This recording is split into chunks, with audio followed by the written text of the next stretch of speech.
فقدت غزلها من بعد قوة أنكاثا. يا من اعتقه مولاه من النار إياك أن تعود إليها بفعل المعاصي والأوزار. يا من اعتاد حضور المساجد وعمارة بيوت الله ذكرها وأداء صلاة الجمعة والجماعة، واصل هذه الخطوة المباركة ولا تقلل صلتك بالمساجد فتشارك المنافقين الذين لا يأتون الصلاة إلا وهم كسالى. أيها المسلمون عباد الله، يا من تعودت تلاوة القرآن في هذا الشهر داوم على تلاوته ولا تقطع صلتك به، فإنه حبل الله المتين وهو روح من أمر الله وهدى ونور وشفاء لما في الصدور، وهو شفيعك عند ربك وحجتك يوم القيامة.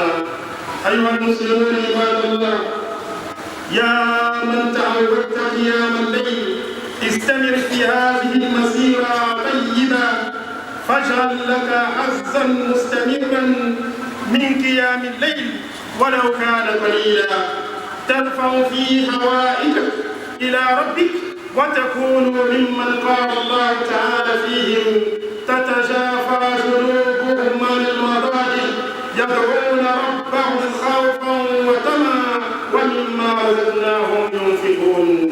وتكون louange à Allah, le maître du jour de la rétribution, l'incomparable, le tout miséricordieux, le très miséricordieux, le seul à même d'être adoré, l'unique, le dominateur suprême, le pourvoyeur. Il n'est ni soumis à la somnolence ni au sommeil. Celui qui subsiste par lui-même. Nous, en tant que musulmans, attestons qu'Allah est unique, point de divinité à part lui, et que Muhammad sallallahu alayhi wa sallam est l'envoyé de Dieu, au même titre que les autres prophètes. À la seule différence que le prophète Muhammad sallallahu alayhi wa sallam a été envoyé à l'humanité tout entière. Chers frères et sœurs en islam, paix, salut et bénédiction de Dieu soient sur le sceau des prophètes, sur sa famille, sur ses compagnons, sur ceux qui suivent la sunna du prophète Muhammad sallallahu alayhi wa sallam et le suivront et la suivront jusqu'au jour de la résurrection. Amen. Louange à Allah qui nous a réunis dans sa maison qu'est la mosquée afin de pouvoir l'invoquer, afin de pouvoir l'implorer, afin de pouvoir l'évoquer. Chers frères et sœurs en islam, oh Allah, accepte nos invocations, accepte nos implorations. Ah, c'est toi qui entends, c'est toi qui écoutes et entends.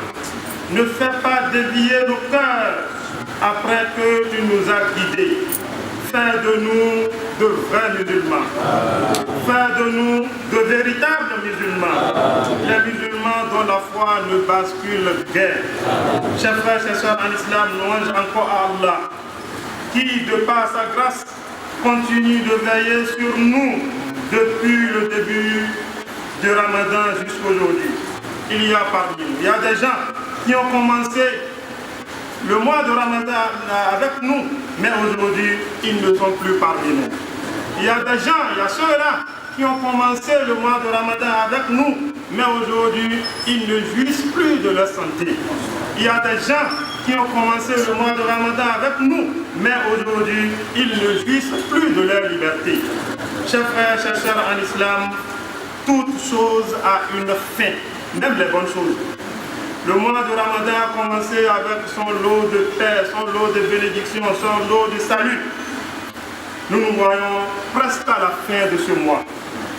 Nous, vous qui avez observé le jeûne pendant la journée de Ramadan, pendant les journées de Ramadan, vous qui lisiez le Coran pendant le mois de Ramadan, vous qui distribuez des aumônes pendant le mois béni de Ramadan, vous qui observez les prières nocturnes pendant ce mois, est-ce que vous allez maintenir cette conduite après ce mois béni de Ramadan?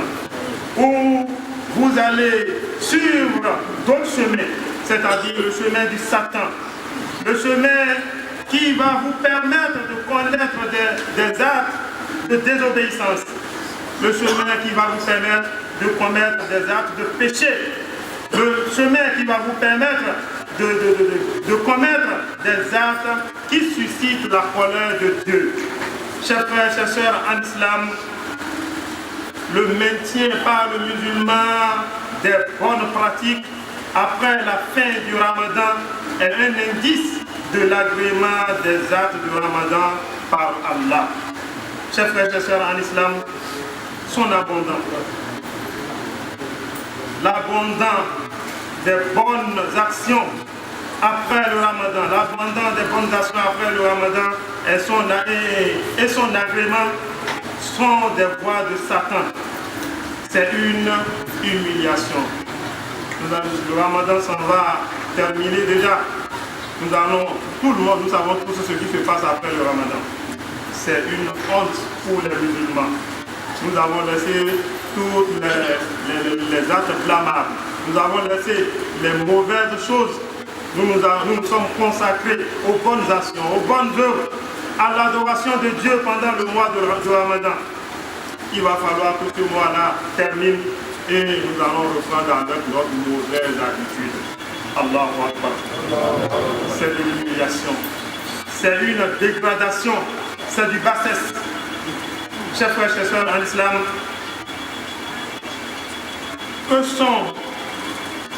ils sont mauvais. Ceux-là qui ne connaissent Allah que pendant le mois de Ramadan. Ceux qui ne connaissent Allah que pendant le mois de Ramadan. Ceux qui ne pratiquent l'islam que pendant le mois de Ramadan, ils sont mauvais. Si vous êtes parmi ceux-là, vous êtes aussi mauvais. Si je suis parmi eux, je suis aussi mauvais.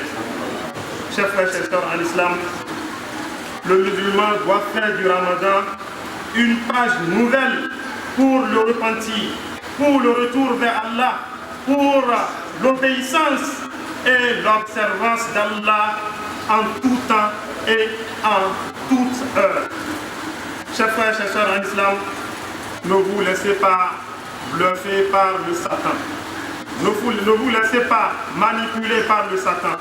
Chers frères, chers sœurs en islam, un jour, après le mois de Ramadan, un adorateur d'Allah s'est dit, avec les actes, avec les bonnes œuvres que j'ai effectuées pendant le mois de Ramadan, aujourd'hui, je suis le premier des adorateurs.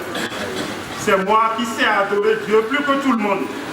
Alors, les savants lui ont dit, il n'y a pas de problème, mais ne reste pas dans ton coin ici, ne reste pas dans ton village pour dire que tu es le meilleur.